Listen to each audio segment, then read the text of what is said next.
Para romper el hielo, y le voy a preguntar directamente a Bruno si quiere romper el hielo. ¿Está listo para romper el hielo? Sí, perfecto. Eh, Quería preguntarte si puedes sintetizarnos tres rasgos salientes del ecosistema de San Pablo, si tuvieras que contárselo a alguien que no conoce San Pablo y tuviera que entrar al ecosistema de San Pablo. ¿Qué tres cosas le dirías que lo caracterizan? Bueno, muy bien. A ver, de manera tal vez resumida, yo creo que un primer punto importante es decir que hay como no que sea nuevo el ecosistema, porque hay otras generaciones, pero hay una nueva generación del ecosistema de emprendimientos o de innovación. Hubo un gran avance de algunos grupos, ¿no? Grupos que conectan startups, que conectan inversionistas, distintos niveles de los fondos institucionales. Acá ya había una comunidad muy fuerte financiera, es un centro, una capital financiera aquí de Brasil. Entonces ya había muchos fondos de private equity que crean la primera generación de fondos de venture capital y ahí están concentrados en Faria Lima, como si fuera nuestra en Palo Alto, algo así en el Silicon Valley. Ahí estaban todos los asset managers, los servicios de inversiones, fondos de private equity, y de ahí salen, diría yo, ¿no? Acá llamamos el condado de Faria Lima, los Faria Limers, ¿no? Entonces hay un grupo muy fuerte donde los almuerzos, los desayunos, las cenas, es una región donde hay muchos restaurantes, muchas oficinas, y ahí están concentrados, ¿no? Estos actores. Tenemos también acá es un polo industrial muy fuerte, hay muchas ciudades alrededor de São Paulo, todo el ABC, Osasco, Guarulhos, entonces es una gran ciudad, como casi 20 millones, ¿no? de habitantes ahí en la gran región metropolitana de São Paulo. Entonces hay muchos clústeres también de industrias que ahora, por decir, casi todas las grandes empresas tienen sus programas de Open Innovation con startups, ¿no? Entonces ahí las sedes de esas empresas también se abren y hay muchos labs y hubs pequeños, como la oficina es un edificio, un piso es dedicado a conexiones con startups. Entonces eso como se popularizó mucho acá. Y algunos grandes bancos, ¿no? Por decir, hay dos principales, han creado edificios dedicados a reunir el ecosistema. Tenemos Cubo, tenemos InnovaBra, y hay otros privados, también grandes físicamente, pero tal vez con no tanta densidad, como State, que es un gran hub de innovación muy grande, como 20,000 metros, que reúne también la comunidad de startups, corporaciones, y las universidades. Acá tenemos en São Paulo la principal universidad de Brasil, que es la USP, que ahí tiene también muchos programas y muchas actividades, pues forma también muchos alumnos, ¿no? que participan del ecosistema. Entonces tiene algunos hubs y algunos centros de investigación en el campus de USP, ¿no? Entonces, si uno organiza, por ejemplo, una rápida visita a São Paulo, te vamos a invitar a visitar los restaurantes, los hoteles ahí en la región de Faria Lima, conocer los fondos, a esos hubs en Vila Olímpia y Consolação de Cubo, de Itaú, que es el gran banco, y de Bradesco, y te vamos a llevar al campus de la Universidad de São Paulo, donde hay muchos centros de investigación, programas de startups, IPT, que es el principal centro de tecnología que queda en el campus de la USP, y tiene un espacio que se llama Open Innovation Experience, donde también reúnen empresas y universidades y startups, ¿no? Entonces, como un resumen, diría que hay una configuración también arquitectónica, ¿no? de la ciudad donde se encuentra esos hubs, ¿no? Ah, entonces, como Ok, una visión inicial, perdón. dale, gracias. Sandra, ¿vos cuál dirías que son los tres rasgos más remarcables o más destacables de Santiago? Perfecto. Bueno, yo diría que es el tema del centralismo. En Santiago sucede todo, en Santiago básicamente están todos los headquarters de las empresas más importantes, entonces una de las cosas que hay es como una fuerza centrífuga que hay en Santiago que tiende a hacer de que los talentos y todas las cosas suceden en Santiago y las regiones queden muy como desmejoradas o como con muchas desventajas. Entonces el tema de una fuerte centralización. También yo diría como cambios muy rápidos que han sucedido en Chile y que se ha visto en Santiago, que tiene que ver con cambios tecnológicos que se han adoptado muy rápido, con migración, que ha hecho que nuestra cultura sea un poco más abierta que era antes, que éramos más isleños, y eso ha hecho que en el fondo haya como un dinamismo que se nota en temas culturales, que se nota en temas de mucha actividad, de dinamismo emprendedor, y que siempre estaba como de alguna forma como que le faltaba el unicornio. Entonces los últimos 10 años, el gran como pregunta de nuestro ecosistema de Santiago sobre todo era por qué todavía no teníamos un unicornio, dado que todos los grandes ecosistemas lo tenían, y eso de alguna forma lo rompió un par de empresas, Notco y Corner Shop, y a partir de ahí como que en el fondo también ha surgido el interés por hacer empresas dinámicas más inclusivas. Entonces hay todo un empuje por la sustentabilidad. Y yo diría que una de las cosas que caracteriza también a Santiago es que hay un ecosistema muy rico de actores.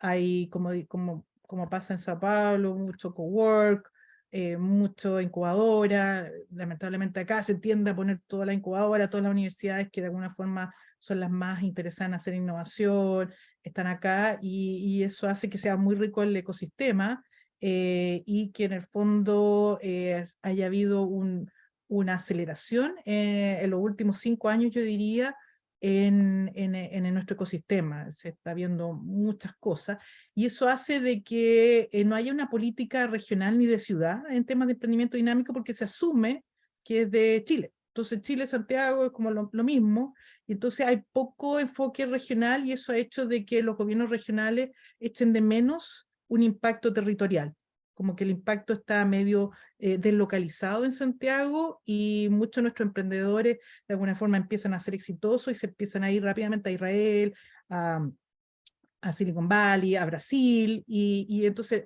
poco aprovechamos ese tremendo dinamismo a nivel territorial local para mejorar las condiciones sociomedioambientales de los ciudadanos, que hay harto. Uno dice Santiago hoy que es un lugar con harto PIB per cápita, sin embargo hay mucha desigualdad, hay lugares con mucha pobreza y tenemos problemas sociales importantes, y sin embargo no hemos podido calzar todo ese tremendo potencial dinámico con las necesidades territoriales. Bueno, genial, estuviste mezclando cosas positivas y cosas negativas. Digo, nos mudamos rápidamente de Santiago por la cordillera, vamos hasta Quito. Wilson, Andrés, cuéntenos un poco, ¿qué caracteriza, si tienen que contarle a alguien que no conoce el ecosistema, que no conoce Quito y su dinámica emprendedora, qué 3 cuestiones le dirían que caracteriza a Quito? Bueno, buenas tardes con todos, con todas. Creo que hay un poquito, voy a basarme en un trabajo que hicimos para el Ministerio en su momento de Industrias y Productividad, ahora denominado Ministerio de la Producción, Comercio Exterior, Inversiones y Pesca. Justamente hicimos un estudio para tratar de conocer cómo funciona el ecosistema, en este caso emprendedor en la ciudad de Quito. Y la conclusión, y que considero todavía se mantiene, es que hay muchos actores. Hay muchos actores públicos, hay muchos actores privados, hay muchos actores nacionales e internacionales. Pero el elemento que, o sea, primero hay cantidad de actores interesados, que eso es bueno. Pero ahí viene la otra característica, que Juan hablaba de esas 3 características. La otra característica es que están como dispersos. No hay una articulación. ¿Sí? No hay una articulación. O sea, en el caso de Quito, del país, reconozco que la Alianza para el Emprendimiento y la Innovación precisamente ha ido jugando un rol importante en ese campo. pero todavía hay un camino por recorrer. Entonces, esa es la segunda característica. La segunda característica es de que hay una ausencia de articulación. Y la tercera característica es que a nivel de estos actores, y no solamente de los actores interesados de forma directa en el emprendimiento y que realizan una serie de programas, proyectos, sino en general de la sociedad,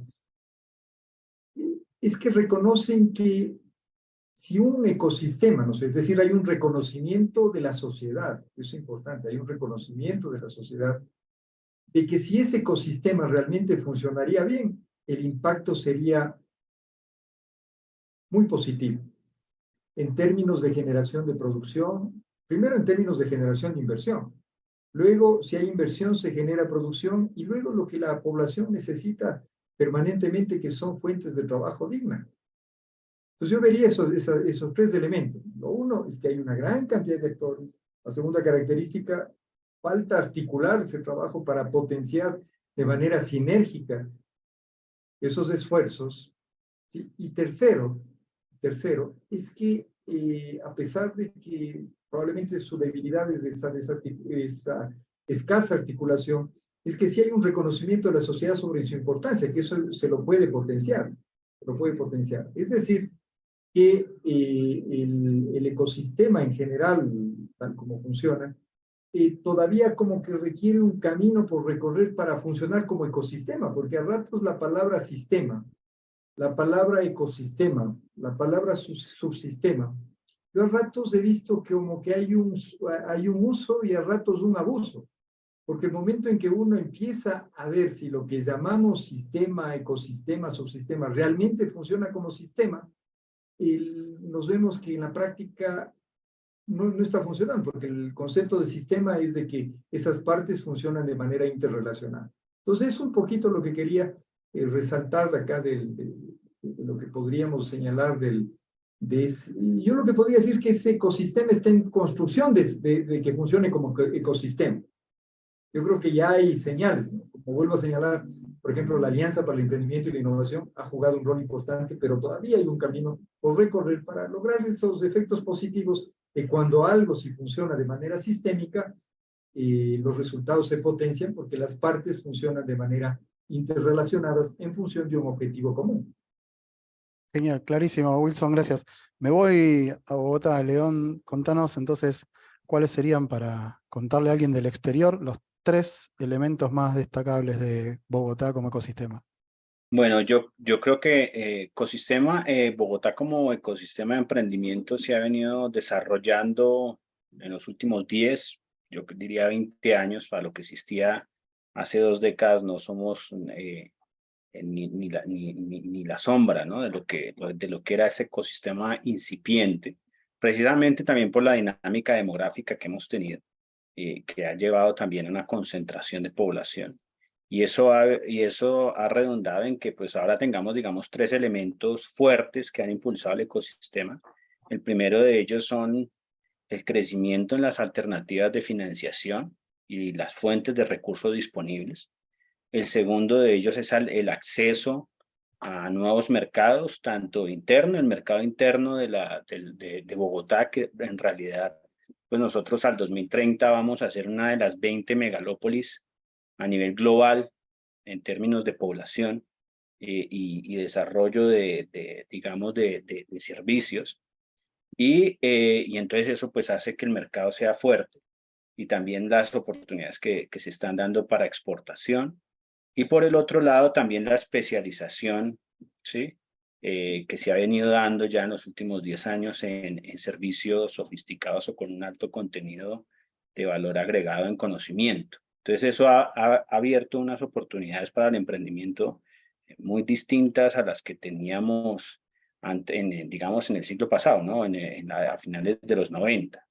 Esto también pues redunda en que hoy en día pues, hay algunas cifras de Investing Bogotá que me gustaría de pronto citar acá, ¿cierto? Y que pues dan cuenta de lo que hoy en día tenemos, que anteriormente pues digamos, éramos un poquito débiles en eso. Por ejemplo, hoy en día tenemos cerca de 28 fondos y bancas de inversión, 11 corporate ventures, 5 redes de ángeles inversionistas que actualmente están activos. Se genera, de acuerdo con cifras de la misma fuente Investing Bogotá, cerca de 350 billones de dólares en recursos para el ecosistema, digamos, que han fondeado en las nuevas startups. Y entonces esto pues da mucho acceso a diferentes medios y mecanismos para que los emprendedores se apalanquen. ¿Dónde está el elemento un poco que ahora yo lo comentaba y estamos, digamos, al contra de la situación de Santiago? Y es que ahora estamos generando una deslocalización. Entonces, como todo se había concentrado en Bogotá, a Bogotá casi ya ahora muchas entidades no le prestan atención y ahora pues muchos recursos, muchas fuentes y demás están pensando es en desarrollar las regiones y por eso pues tenemos regiones ya como toda la parte del Valle, el Atlántico, pues la misma Antioquia, que jalonan recursos y digamos que ahora nos toca es competir, entrar a competir. Lo que antes, hace 10 años, era muy fácil porque todo estaba descentralizado. Ahora estamos casi que compitiendo porque muchos mecanismos de financiación ya están viendo otros polos de desarrollo y se están yendo para allá. Digamos que nuestra gran competencia ahora es todo el hub que se ha instalado en Antioquia, principalmente en Medellín. Y eso, pues, digamos, pues no es como país, es una gran ventaja, pero entonces pone a Bogotá como en que, bueno, entonces tiene que estar ahí también a la vanguardia para estar respondiendo a esos nuevos desafíos, estar también presentando nuevas empresas que respondan a esas necesidades, pero pues es la dinámica normal que se da en todo proceso y de buena cuenta que se dé, ¿no? Porque pues es mejor la descentralización que la centralización, pero sí genera unos retos bastante importantes para estar ahí activos en el ecosistema.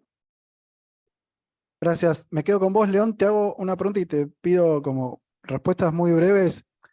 Siendo Bogotá, y también después la traslado al resto de ustedes, ¿cuáles son las ventajas y desventajas que tiene un ecosistema en una ciudad tan grande? Bueno, de ventajas, como te digo, las ventajas que nosotros tenemos es primero el acceso a una gran diversidad de fuentes de financiación y actores claves del ecosistema que regularmente tienen su sede acá, ¿cierto? Y por lo tanto, pues los emprendedores y empresarios, digamos, tienen un acceso directo. Otra de las ventajas que se puede dar es la red de por sí que ya está conformada entre los diferentes actores y hace, digamos, que haya cohesión entre ellos y la cercanía también que hay con el poder central. Y otra de las grandes ventajas que yo vería también es el acceso que se tiene a los mercados externos a partir, digamos, de las zonas francas o de las zonas de tratamiento especial que tenemos como ciudad y que hacen que, digamos, los emprendedores se puedan establecer en ellas para exportar, sobre todo mucho para el enfoque de exportación, digamos, y el apoyo que hay con entidades como ProColombia. Desventajas, bueno, pues hoy en día estamos viendo que hay muchas porque una de las desventajas es que si bien tenemos ya una diversidad de actores, pues esos actores tienen ahora es el reto de articularse, de generar una mayor articulación, una mayor cohesión para lograr objetivos específicos. Tenemos también la desventaja ahora un poco de que como somos nodo, pues a veces absorbemos ciertas empresas que se escapan de pronto a esa especialización inteligente que quisiera la ciudad y eso pues a veces introduce un ruido, ¿no? En priorización digamos, de vectores de desarrollo. Y otra de las desventajas que yo veo de pronto en el ecosistema de Bogotá es la dispersión en la asignación de recursos, tanto a nivel central como a nivel de gobierno nacional. Entonces eso lleva a veces que pues, se asignen recursos para cosas que pues realmente no están de pronto en la línea con la especialización inteligente que ya en varias oportunidades se ha definido y se ha desarrollado por política pública, por programas de gobierno y demás, y eso nos lleva también a irnos por las ramas, ¿no? en muchas ocasiones. Entonces ahí hay un gran reto de focalización. Ok. Bruno, vos, ¿qué podrías agregar? ¿Cuál es la ventaja y cuál es la desventaja de un ecosistema en una ciudad tan grande? Estás muteado. Sí, perdón. Nosotros tenemos una actuación nacional, entonces se nota mucho la diferencia, ¿no? Otros ecosistemas o ciudades más pequeñas, los actores como todos se conocen, se encuentran muy frecuentemente y colaboran más. Acá hay una variabilidad mucho más grande, es la sede de, no sé, el 80% de los venture capitals, los headquarters de las empresas, como ocurre también en Santiago. Los hubs de startups, hay algunos más grandes, 3 más físicamente más grandes, pero hay por todos los lados pequeños. Entonces hay y justo el reto que estamos nosotros acá de articulación para proyectos más grandes, ¿no? Para trabajar de manera más coordinada. Los actores muchas veces compiten. Acá un actor que estaba dedicado a Los Ángeles, inversionistas ángeles, ¿no? O a las scale-ups, o el emprendimiento universitario, o las deep techs, todos compiten como one-stop shop, todos quieren ser el gran líder y ahora estamos hablando mucho de eso, de cooperar y especializarse y trabajar con lo que hay de más fuerte, hacer como una gobernanza, ¿no? De eso. Y cuando se compara, por ejemplo, algunas ciudades que vienen después, como Porto Alegre, ellos han podido juntar en un gran hub más de 400 empresas, startups. En un gran evento pusieron 25,000 personas en una ciudad que uno no se imaginaría tanta densidad, pero tal vez por ser más pequeños hicieron un pacto de la ciudad, todos colaboraron, hicieron algo muy grandioso este año. Lo mismo está pasando con Río de Janeiro, donde se dispersó mucho, es una ciudad muy grande, pero se están reuniendo ahora con grandes eventos. Rio Innovation Week va a juntar todo el mundo, Web Summit, y la ciudad está poniendo un gran hub de la ciudad, ¿no? Entonces yo diría que eso en São Paulo es como, no es posible imaginar que alguien pueda hacer ese tipo de articulación, y tampoco creo que sería positivo, ¿no? Pero hay como las ventajas y desventajas de ser muy distribuido, pero sin tanta articulación como se podría ver en otras, o se ve en otras ciudades. Estás muteado, Juan. Sandra, muy breve, ventajas y desventajas de ser grande. O sea, concuerdo plenamente. Otra ventaja, por lo menos en Santiago, es que es un atractor potente de talento, incluso desde fuera. Entonces, cuando los fondos de inversión piensan en Chile, ahora no tanto, pero antes pensaban mucho en Chile, era como obvio que venían a Santiago. Si algún tequi quería hacer algo, venían a Santiago. Entonces, el tema de atracción de talento hace que sea un ecosistema de buenos estándares en general, donde hay harto talento, buenas prácticas. Y eso hace que, como desventaja, que personas que vienen de provincia probablemente les cuesta meterse porque hay tanto anglicismo y tanto como conocimiento tácito que no está muy descrito y que hace que haya códigos que sean difíciles de acceder por parte de personas que están en otros ecosistemas menos, más lejos de la ciudad. Entonces, yo diría que un poquito elitista, esa es como la desventaja, poco inclusivo. Y eso hace también este tema de atractor de que las ciudades como más cerca, como Valparaíso que podría ser, de alguna forma sientan esta fuerza gravitatoria y impida que también se desarrolle con sus propios talentos y estrategias. Lo mismo que dice Bruno, falta de especialización inteligente, vectores de desarrollo, lo mismo. Nosotros tenemos buena articulación, creo yo, a partir de las asociaciones gremiales y qué sé yo, obviamente podría ser mejor. Gracias, Sandra. Wilson, vos hablaste de la como debilidad, esta cuestión de la articulación entre los múltiples actores que existen. Te pregunto, en Quito, ¿qué se estuvo haciendo? ¿En qué se avanzó? Hablaste de la Alianza para el Emprendimiento y la Innovación. ¿Qué se hizo concretamente? ¿Y qué es lo que falta, según tu juicio, para tener mayor articulación entre los distintos actores dentro del ecosistema?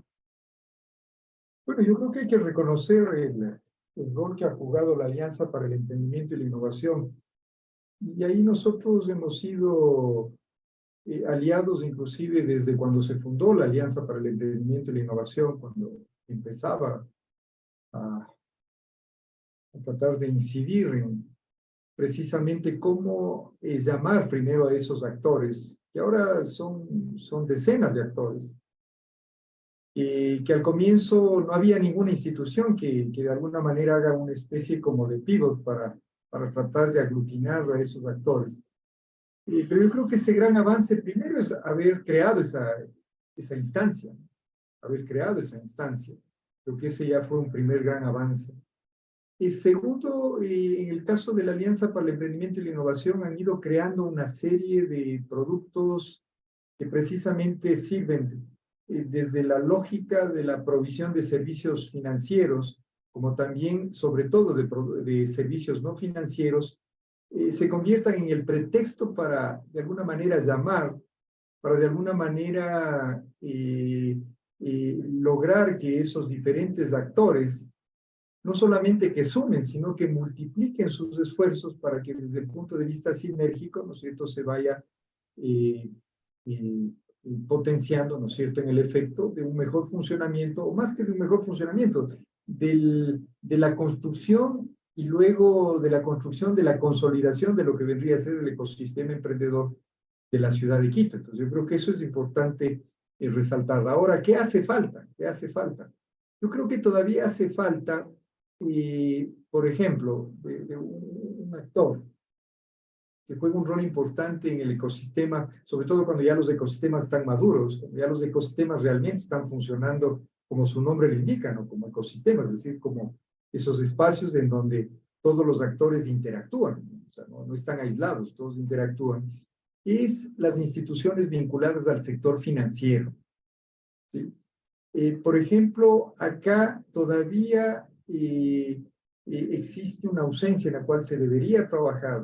Existen, por supuesto, algunos productos que se han ido generando, pero todavía existe una ausencia de productos financieros especializados para los emprendedores.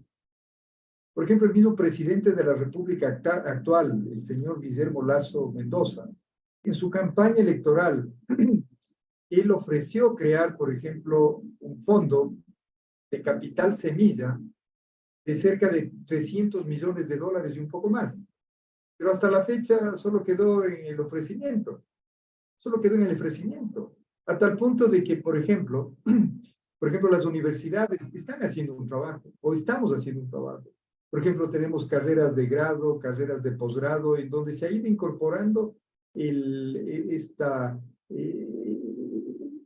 estímulo por el emprendimiento. En el sistema educativo a nivel de bachillerato también se ha incorporado. Por ejemplo, yo mismo tuve la oportunidad para una editorial privada, elaborar los libros de emprendimiento para los bachilleres del país, para los que están en edades de entre 15, 16, 17 años. Tuve la oportunidad de elaborar esos manuales de emprendimiento. Pero ¿qué es lo que sucede? O sea, a ratos como que generamos una gran ilusión. Pero claro, cuando ya después de que generamos esa gran ilusión, les formamos en la elaboración del plan de negocios, les acercamos a casos de éxito, les buscamos que les motiven emprendedores, que les ha ido bien, que cuenten sus aciertos, sus errores y demás. O sea, todo eso está bien. Pero cuando llega el momento del financiamiento, de la ilusión pasan a la frustración. Yo estuve hace poco en un evento que fue organizado por la Red de Instituciones Financieras de Desarrollo, de la cual tuve la oportunidad hasta octubre del año anterior de ser su presidente, del presidente de la Junta Directiva de la RFD, en donde están más de 52 instituciones entre bancos, cooperativas de ahorro y crédito y ONGs dedicadas a otorgar crédito para la micro, pequeña empresa. Y efectivamente, en ese evento recuerdo que fue organizado por ONU Mujeres y también la RFD, y habían testimonios de mujeres que se habían preparado en las universidades o que eran bachilleres, y básicamente el resumen era que decían, claro, hicimos un bonito plan de negocios, nos inventamos, pero después llegamos a que alguien nos preste dinero y en lugar de darnos la oportunidad nos cerraban las puertas. Pues yo creo que, por ejemplo, esa es una pata en la cual hay que trabajar. Yo creo que hay muchos actores que sí han trabajado en la elaboración de plan de negocios, en la motivación, en decir, bueno, el emprendimiento es una opción, pero hace falta el tema del financiamiento, hace falta también otro ámbito en el cual hay que trabajar, la disponibilidad de información. La disponibilidad de información. Por ejemplo, en el caso ecuatoriano, hay este indicador que es el GEM, ¿no? El Global Entrepreneurship Monitor, el monitor de emprendimiento global, que de lo que entiendo lo va a retomar nuevamente la SPOL de Guayaquil. Pero hasta los últimos informes, ¿cuál era el resultado? De que en el país se crea, digamos, o había la intención de emprender, o ya se creaban emprendimientos, pero asimismo morían a temprana edad. Y una de las causas, no todas, pero una de las dos causas, porque son varias causas, lo uno era el tema de falta de financiamiento especializado. Y lo otro, el tema de la dificultad de acceder a información que le oriente al emprendedor, para evitar que caiga en ese virus que se llama copiar al vecino y no mejorar. Porque el momento en que se contagian de ese virus, de copiar al vecino y no mejorar, están condenados a morir a temprana edad, porque terminan haciendo lo mismo y después compiten solo a base de precios y no compiten a base de una oportunidad real que tengan en el mercado, de creatividad, de innovación, de diferenciación. Entonces, yo veo que ahí están un poco esos elementos sobre los cuales debería todavía trabajar, ¿no? Bueno, gracias. Bruno, antes que quede muy oscuro tu... Ahorita prendo la luz. No hay problema. En el caso de San Pablo, ¿se han hecho algunos esfuerzos, digamos, explícitos por impulsar el desarrollo y, digamos, la articulación del ecosistema? Es decir, ¿se han generado estas estructuras tipo gobernanzas para poder articular esto que decías vos a esta multiplicidad de actores?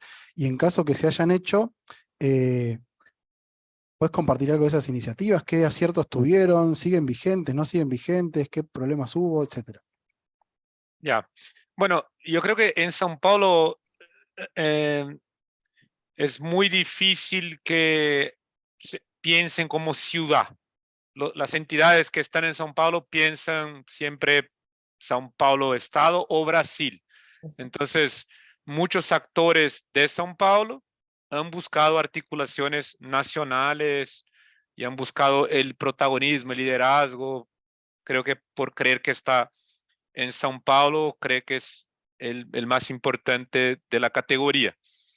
Y nos impresiona a veces de São Paulo, ¿no? Es una cultura, cuando alguien de otra ciudad quiere ser el articulador nacional, ¿no? Acá hay como, si viene de Brasilia, entonces gobierno federal, entonces las entidades de gobierno pueden articular Brasil, o vienen por el poder económico, la densidad de São Paulo, ¿no? Y algunas otras ciudades van a competir ahí con algunos otros puntos ahí, o en São Paulo, por ejemplo, hay un hub en el estado, en Piracicaba, que lidera el agronegocio, y eso ya está como bien definido. Las actividades así de buscar articulación, yo veo que son en general privadas. Como el gobierno del estado, la ciudad no participa mucho, no hay una agenda ligada al tema de innovación. Hubo algunos eventos, São Paulo Tech Week, con un pequeño apoyo de la alcaldía, pero era una comunidad de emprendedores que utilizaron espacios públicos para hacer pequeños eventos. No fue nada muy grandioso comparado a lo que existe hoy día, incluso en otras ciudades. Pero si hay una articulación, por ejemplo, de Venture Capital, nosotros nos conectamos muy frecuente, estamos en contacto, grupos de WhatsApp, hablas con uno, fácilmente llegas a casi todos, ¿no? Gestores de innovación de corporaciones súper conectados en varios hubs, nos encontramos y hablamos, o sea, hay muchos forums, ¿no? Quieres hablar con startups de la Asociación Brasilera de Fintechs, Legaltechs, Construtechs, también están como bien articulados, ¿no? Pero si quieres juntar a esos actores, ahí falta un poquito, es casi 1 a 1, porque están como todavía desarrollándose y buscando el espacio, entonces compiten mucho entre pequeños ecosistemas de la ciudad, entonces la colaboración no es tan fácil. Nosotros, como tenemos un rol más amplio, entonces sentimos mucho esa dificultad comparado a otras ciudades. Puedo reunir a los 20 actores muy fácilmente en Belo Horizonte, en Río no es tan fácil, en otras ciudades, en São Paulo, para juntar 20 ¿por qué Bruno quiere juntar 20, no? Entonces, como ustedes vieron la dificultad ahí para responder las preguntas, yo les pedí después, Cecilia, personalmente, sí, te estoy pidiendo un favor. Y ahí, ya, ok. O sea, no es natural. Ah, claro, si viene de un actor, los otros actores se suman, ¿no? Entonces, hay mucha, yo creo, competencia entre los actores hoy en día, Ok. de protagonismo, ¿no? Sandra, ya te tomo ahora para que nos digas vos, en el caso de Santiago, si hubo esfuerzos institucionales o de articulación, de construcción de gobernanza en la ciudad, y qué pasó con ellos. En temas de emprendimiento dinámico, no, porque pasa lo mismo que pasa en Sao Paulo. Aquí todo se piensa como si fuera todo nacional. Entonces, lo que sí es que hay una gobernanza a nivel de ciencia, tecnología e innovación, donde emprendimiento dinámico es como una parte, un subsistema de ese sistema. Y sí hubo anteriormente a través de Corfo una política de emprendimiento dinámico 2014-2018 que impulsó Inti Núñez a partir de la Corfo, donde hubo plan estratégico y hubo una articulación pero a nivel nacional, donde hubo conversatorios, se ocupó una metodología súper innovadora en esa época porque no estaban mucho los temas de articulación o gobernanza multinivel muy asentada aquí en Chile, era algo medio desconocido, ni menos cuestiones participativas y bottoms-up, top-down, y que se juntara. Entonces fue bien innovador y hubo ahí avances y aprendizaje. No se ha vuelto a retomar, que yo sepa, pero sí está súper documentada la metodología, y lo que hizo fue un impulso que dio este gobierno de Gabriel Boric de buscar la descentralización. Así que se están generando 4 gobernanzas regionales en temas de innovación y emprendimiento, a través de una gobernanza que está liderando Corfo con los gobiernos regionales, qué sé yo, y donde se ha visto que Concepción y Valparaíso, 2 regiones bien importantes, estén haciendo esa gobernanza. Antes que te tengas que ir, y ya vamos cerrando, quiero que me termines con 3 desafíos, o los más importantes o los más acuciantes del ecosistema de Santiago. Perfecto. Yo diría que financiamiento, o sea, es bien divertido porque financiamiento, yo voy a otros países y veo que tienen harto menos que nosotros, pero nosotros seguimos estando cortos de financiamiento para poder impulsar mejor nuestras empresas. Tenemos variedad, nos falta profundidad y nos falta montos, mayor intensidad de financiamiento. Lo segundo es una mejor plataforma de ciencia, tecnología e innovación, mayor coordinación.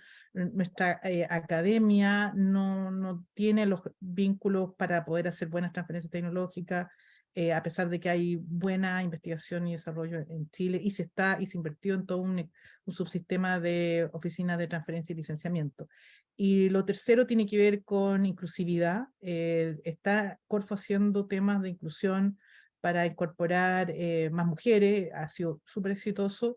Sin embargo, todavía tenemos harto que trabajar en temas todavía sigue siendo algo muy elitista, producto de que nuestras redes tienden a ser cerradas, somos una sociedad más bien como de clanes, y además porque el sistema de educación es muy dispar. Entonces, naturalmente, la gente que tiende a hacer emprendimiento dinámico son la gente más educada y la gente que tiene los mayores privilegios. Así que eso sería. Gracias, Sandra, y bueno, ya sé que estás en otra reunión, así que te liberamos. Y paso rápido a León para que nos cuente, en el caso de Bogotá, si hubo también alguna iniciativa institucional o de articulación entre instituciones que nos quieras contar, y qué experiencia tuvo esa iniciativa en el caso de Bogotá. Sí, aquí han habido varias iniciativas y procesos de articulación, gran parte de las cuales han dado resultados, o sea, todavía siguen dando frutos, ¿cierto? Pues digamos, en el ecosistema de Bogotá, todo lo que ha hecho Conect Bogotá con la articulación tanto de universidades, las universidades que formamos parte, como con entidades del sector privado y del sector público. Entonces es una red que, digamos, se ha ido madurando a través del tiempo y digamos, de ahí han salido varios programas de acompañamiento y aceleración empresarial que han dado sus frutos, ¿no? Todo el trabajo también que ha hecho Investing Bogotá en cuanto a la búsqueda digamos, la cohesión de fuentes de financiación. Eso también pues ha sido una buena experiencia, digamos, de articulación que se ha venido fortaleciendo en los últimos años. El trabajo que anteriormente en otras administraciones se desarrolló con programas como el programa Da Vinci, en donde se enfocó a todo el desarrollo de economía naranja. Eso también dio buenos resultados, aunque ya con las nuevas administraciones de otro corte ideológico pues se dejaron atrás. Pero pues en general todo lo que está haciendo Cámara de Comercio y el SENA en cuanto a la articulación de actores público-privados para la generación de todo el hub en tecnología y en especialización en sectores como en toda la parte de salud y medicina, pues también ha dado buenos resultados, ¿no? Y eso entre las grandes iniciativas que de pronto en este momento me acuerdo. Gracias, León. Para ir cerrando, ya no nos queda mucho tiempo y no queremos robarle más tiempo. Ya que estabas vos con la palabra, León, decinos así como Sandra en su cierre, 3 déficits que hoy tiene el ecosistema de Bogotá para consolidar lo que ya venimos hablando. Bueno, en cuanto a déficit, yo creo que todavía nos falta fortalecer toda la parte del sector público, sobre todo de especialización del sector público y que haga como engranaje con la especialización productiva que está desde el sector privado y desde la parte de financiación. Eso es un elemento y un reto que todavía tenemos por resolver. El segundo reto por resolver es la focalización de recursos. Todavía hay un cierto grado de nivel de dispersión en cuanto a los diferentes actores y lo que se está financiando. Entonces ahí tenemos otro reto por cumplir. Y el tercer reto que yo creo que todavía está por generarse es toda la parte de inclusión de la gran masa de emprendimientos que todavía se encuentran en lo que ahora el gobierno llama economía popular, y ahí todavía siguen ahí como en ese gap, ¿no? Frente a la economía que ya está inserta en el sistema moderno. Entonces lograr ese salto de esa masa de emprendimientos, pues es todavía un reto por resolver en el ecosistema. Gracias, León. Wilson, te traslado la misma pregunta. Con todo gusto. 3 retos o 3 déficits de Quito. Bueno, yo creo que un poco anclando con esas 3 tendencias globales, que al final de ahí surgen desafíos, en este caso focalizando a la ciudad de Quito. Lo uno, el tema de la digitalización. Como ustedes saben, la digitalización con la pandemia explotó. Entonces se generó una explosión digital pandémica. Y eso no solamente ocurrió en Quito, sino en el mundo entero. Lo que parecía que nos íbamos a demorar 8, 9, 10 años, creo que al final al apuro de emergencia, la gente lo hizo en 6 meses, en 8 meses. Yo creo que es una realidad. Y sobre eso, por ejemplo, ahí hay 2 necesidades, ¿no? Uno, en términos de esa digitalización que se hizo en la época de la pandemia apresurada, de sobrevivencia, de emergencia, como que ahora luego de 3 años estamos en un momento como de reencauzar esa digitalización.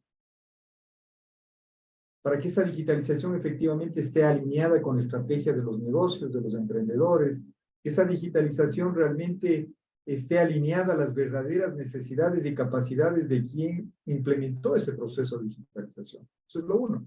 Y lo otro, que de pronto ustedes puede ser que lo conozcan o no, el país en este momento está en un momento de decisión de volver a renovar o no los contratos de concesión con las 2 principales operadoras de telefonía móvil y que proveen el servicio de internet a la mayor parte de ecuatorianos, que es Movistar y Claro. Y esa es una decisión fundamental. ¿Por qué razón?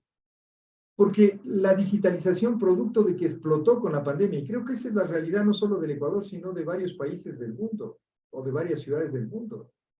Alguien justo ayer que conversaba, que es un experto en este tema y de manera metafórica comparaba con un edificio. Decía, mira, antes de la pandemia, la infraestructura tecnológica, que es la base para dar conectividad, era más o menos aquella creada como para tener un edificio de 3 pisos.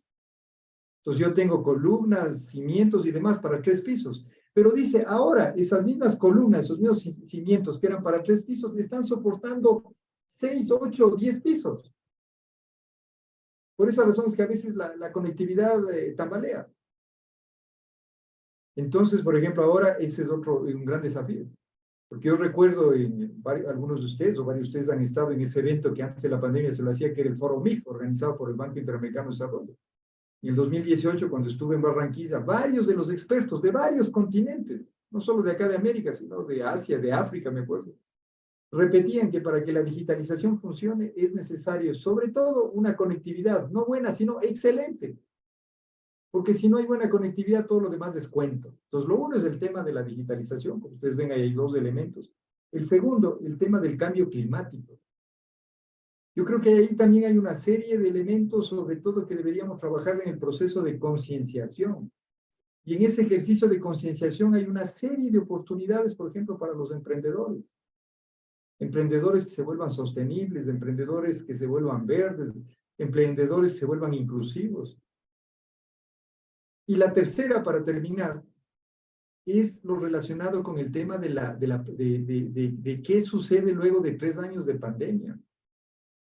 Nosotros mismos acá en la Universidad Andina hicimos unas jornadas que duró varias semanas, respondiendo la pregunta, ¿qué mismo ha sucedido luego de 3 años de pandemia? Porque a ratos creemos que porque estamos vivos, porque hemos quedado ilesos del COVID-19, ya no pasa nada. Hay un montón de efectos. Entonces, en esa cantidad de efectos es como que todavía se requiere un proceso de recuperación, más o menos al estilo del deporte, por ejemplo, de los futbolistas. Si un futbolista se lesiona, no le puedo yo botar nuevamente a la cancha de forma inmediata, sino que va de manera progresiva, paulatina. Acá es igual.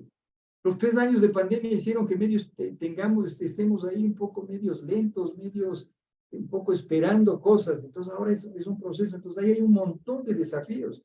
No solamente que el tejido productivo terminó golpeado, también el tejido social. No lo digo yo. Hay un estudio, y con eso termino, de una universidad alemana, en un reportaje que generaba la voz de Alemania, la Deutsche Welle, y decía que habían hecho un estudio en 35, 40 países del mundo, y llegaban a la conclusión que cerca del 50% de la población adulta estaba afectada en su salud mental. En su salud mental. En otros reportajes señalaban, y eso ya con datos de la Organización Mundial de la Salud, observan que ahora, luego de 3 años de pandemia, hay una afectación a la concentración de la gente para que realice de forma adecuada sus actividades. Entonces hay un montón. Entonces yo creería que ahí hay esos tres ámbitos en los cuales hay que trabajar, en el tema de la digitalización, del cambio climático y de todo lo que hay que hacer en estos momentos de recuperación pandémica. Gracias, Wilson. Bruno, para cerrar, te traslado las mismas 3 preguntas. 3 déficits del ecosistema de San Pablo, como para poder Perfecto. trabajar. Bueno, uno ya hablamos ahí las desventajas, la articulación y especialización de actores para que puedan colaborar, o sea, que no todos quieran ser el gran protagonista, se especialicen, colaboren y así vamos más lejos juntos. Hay una ausencia muy fuerte de la ciudad, de la municipalidad, ¿no? De la alcaldía, no está activo, o sea, no tengo citas con ellos, no hablo con ellos, no. Y del gobierno de São Paulo, una integración con las secretarías todas, o sea, tienen FAPESP, cuidan ahí de las universidades y como que ya basta, no tienen articulación con las otras secretarías de Estado, o sea, no participan del ecosistema, esa es la verdad. O sea, diría una ausencia de gobierno local de la ciudad, del Estado. Y porque son gobiernos fuertes, ya no viene el federal también, porque cuida de todos, menos São Paulo, porque São Paulo ya tiene recursos propios, ¿no? Entonces, ese es un punto ahí a trabajar. Nosotros tomamos como referencia muchas veces el Startup Chile, Santiago, que pudo, ¿no? En una ciudad ser muy atractiva y traer emprendimientos de todos los lados. Acá no se ve mucho eso en São Paulo. Tan grande, ¿no? Tan poder económico, pero no se ve en los hubs una presencia muy fuerte de ningún programa o una pues densidad más importante de startups extranjeras participando del ecosistema nuestro. Entonces yo diría que eso como que no está equilibrado a la dimensión económica y de oportunidades que hay acá. Y como reflejo de eso, ¿no? Entonces, por ejemplo, yo para hacer mis 15 años acá de Open Innovation Week, quise buscar ahí, siempre invito al gobierno y todo. Río de Janeiro salió adelante, nos llamó, nos invitó, en 3 semanas firmó el acuerdo, vamos a realizar el evento en Río. Pero yo, pues, hablé con los de São Paulo y sigo en la línea para tener una agenda. No, sí, vamos a hablar, pero todavía no sale la agenda del secretario, que está en nuestro WhatsApp, que lo encuentro para tomar vino, pero simplemente no entro en su agenda. Entonces ahora le mandé, bueno, ya no necesitamos hablar porque estamos con el evento ya llevándolo a Río de Janeiro. Porque hubo una articulación del alcalde, pues, entonces eso pasa en São Paulo, ¿no? La ciudad más potente ahí a veces pierde por falta de prioridad de actividades de articulación como esas, ¿no? Y estoy hablando de un evento ahí de 15.000 personas, ¿eh? Nuestra parte. Entonces no es una cosa pequeña para la ciudad, ¿no? Bueno. Bueno, Entonces, muchísimas gracias,